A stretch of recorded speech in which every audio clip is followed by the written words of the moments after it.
네, 안녕하세요. 오늘 저희가 주목할 기업은 바로 한진칼입니다. 최근 주가 움직임이 상당히 심상치 않았죠? 네, 맞습니다. 작년 고려아연 때처럼 경영권 분쟁 가능성이 슬슬 나오는 거 아니냐, 뭐 이런 이야기들이 돌면서 시장이 좀 뜨거워졌습니다. 그 중심에 호반건설이 있고요. 그래서 오늘은 여러분이 보내주신 여러 자료들, 분석들을 좀 종합해서요. 이 상황을 한번 깊게 들여다보려고 합니다. 특히 호반건설의 움직임, 이게 한진칼 경영권 구도에 어떤 의미인지, 또 투자자 관점에서는 뭘 봐야 할지 좀 자세히 풀어보겠습니다. 자, 먼저 호반건설이요. 그 계열사들이랑 같이 지난 한 1년 넘었죠? 네, 꽤 됐습니다. 그동안 정말 조용히, 근데 또 꾸준히 한진칼 지분을 사모았어요. 공시된 것만 봐도 18.46%입니다. 거의 뭐 조용했지만 아주 집요했다고 할까요? 네, 현재 경영진, 그러니까 조원태 회장 측 우호 지분을 한 19% 내외로 보거든요. 아, 19%요? 네, 이걸 생각하면 정말 뭐 턱밑까지 따라온 거죠. 1%포인트 정도 차이밖에 안 나요. 이런 상황이면 아주 작은 지분 변화로도 최대 주주가 바뀔 수 있으니까 시장이 당연히 민감하게 반응하는 거고요. 그렇죠. 시장에서는 당연히 아니 왜 이렇게까지 하는 궁금증이 생길 수밖에 없어요. 호반건설 측이 공식적으로는 단순 투자 목적이다 이렇게 이야기하고 있잖아요. 네, 계속 그 입장이죠. 근데 뭐 1년 넘게 이렇게 꾸준히 또 이 정도 규모로 지분을 사들인 걸 글쎄요. 단순 투자로만 보기는 좀 어렵지 않나? 이런 시각이 많은 것 같아요. 다른 의도가 있을 수 있다는 거죠. 네, 그런 의문도 있고요. 또 동시에 아니 아시아나 항공까지 인수한 이 거대 항공 그룹 한진칼의 지배 구조가 왜 이렇게 좀 취약한가 이런 부분도 다시 주목받고 있습니다.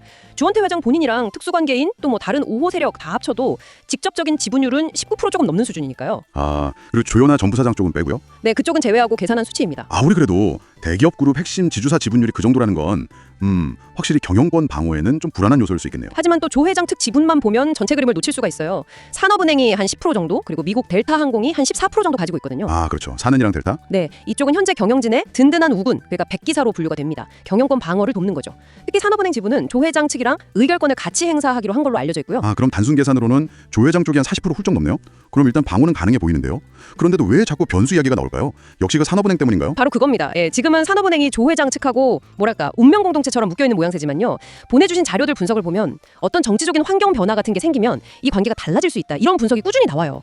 국채은행이잖아요. 산업은행은. 그 10% 지분이 만약에 중립으로 가거나 아니면 혹시 다른 편에 서게 되면 이거는 판이 완전히 바뀔 수 있는 거죠. 와, 정치적인 변수까지 고려해야 하는군요.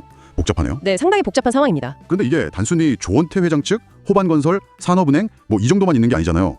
또 다른 변수가 등장하는데 바로 호반이랑 LS그룹의 관계. 이건 또 왜 중요해지는 건가요? 아, 이것도 흥미로운 지점인데요. 호반건설 계열사 중에 대한잔선이라고 있죠? 네, 대한전선. 이 대한전선이 LS그룹하고는 전선업계에서 굉장히 오래된 라이벌입니다. 거의 뭐 앙숙이라고 할 정도죠. 특허 소송도 여러 번 있었고요. 아, 원래 사이가 안 좋았군요. 네, 근데 재미있는 건 호반건설이 경쟁사인 LS그룹의 지주회사, 주주 LS 지분까지 3% 넘게 사들여서 공시를 했다는 거예요. 네, LS 지분까지요? 이건 정말 의외인데요? 그렇죠. 이걸 두고 일종의 압박카드가 아니냐, 뭐 이런 해석이 나올 수 있는 거죠. 이야, 그렇다면 한진칼 입장에서는 어떨까요? 자기들을 압박하는 호반이랑 사이가 안 좋은 LS그룹을 어쩌면 또 다른 아군, 백기사 후보로 볼 수도 있겠네요? 네, 충분히 그럴 수 있습니다. 가능한 시나리오죠. 실제로 LS그룹도 한진칼 지분을 일부 가지고 있는 걸로 알려져 있고요. 아, 정말요? 네, 그래서 이걸 그냥 한진칼 대 호반 이렇게 1대1 구도로 볼 게 아니라 어쩌면 한진칼 LS 연합 대 호반건설 이런 다자 구도로 봐야 한다. 이런 분석도 나오고 있습니다. 이야, 정말 여러 플레이어들의 이해관계가 얽히고 설켜 있네요. 그야말로 흥미로운 구도가 만들어지고 있는 것 같습니다. 네, 맞습니다. 그럼 호반건설이 진짜 속내는 뭘까요? 베르디움 아파트로 유명한 비상장 건설사인데 서울신문도 인수했고 과거에 아시아나 항공 인수전에도 뛰어들었던 적 있잖아요. 원래 항공산업에 관심이 좀 있었던 걸까요? 글쎄요. 뭐 일각에서는 그런 얘기도 있죠. 재벌 총수들이 그룹의 마지막 퍼즐로 항공사 인수를 생각한다. 뭐 이런 속설 같은 거요. 아, 뭔가 상징성이 크다는? 네, 그런 거죠. 물론 항공산업이 쉬운 건 절대 아닙니다. 유가 변동성도 크고 국제정세 영향도 많이 받고 운영이 정말 어렵죠. 과거의 금호그룹 사례처럼 승자의 저주가 될 수도 있는 산업이고요. 맞아요. 위험 부담이 크죠. 그런데 지금 대한항공은 좀 다르다는 시각도 있어요. 아시아나 항공하고 통합하게 되면 사실상 국내 유일의 대형 국적항공사 FSC가 되는 거잖아요. 이런 독점적인 지위는 예전과는 다른 매력으로 다가올 수 있다는 분석도 가능합니다. 그렇군요. 자, 그럼 이렇게 복잡하게 얽힌 상황에서 우리 투자자들은 어떤 점을 좀 주목해서 봐야 할까요? 이 구도를 잘 읽고 좀 현명하게 판단하려면 어디에 초점을 맞춰야 할지 그게 궁금한데요. 결국은요, 이 지분 싸움이 어떻게 흘러갈지를 읽는 게 핵심입니다.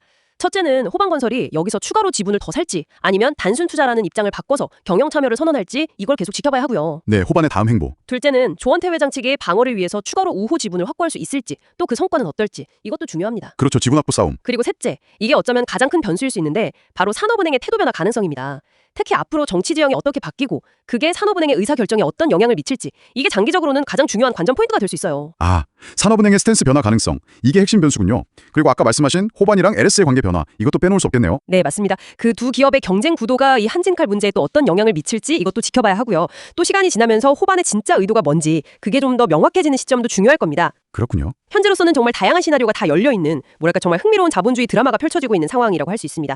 섣불리 결과를 예측하기보다는요. 관련 당사자들의 움직임, 공시 내용, 그리고 이들 사이의 복잡한 역학관계 변화를 차분하게 추적하면서 분석하는 자세가 필요해 보입니다. 네, 오늘 호반건설의 한진칼 지분 매입을 계기로 시작된 이 경영권 분쟁 가능성에 대해서 정말 다각도로 살펴봤습니다.